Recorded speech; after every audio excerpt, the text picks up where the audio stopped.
satrio tanpa gendera najan tanpa pala kawe tanpa satara jare arep ana satrio sing bijaksana kakak kaya raja sesine kaya pandita satrio bininge tansah suta pemrata marang mereka wah pati ora murka satrio bininge praptane kal pokinira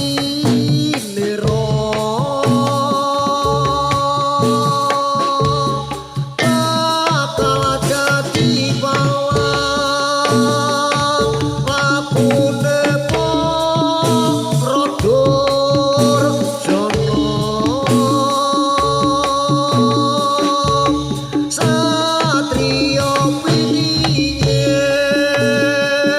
bakal nikes mereka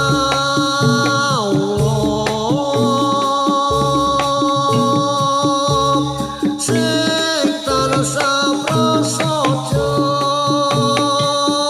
lanang mutila utama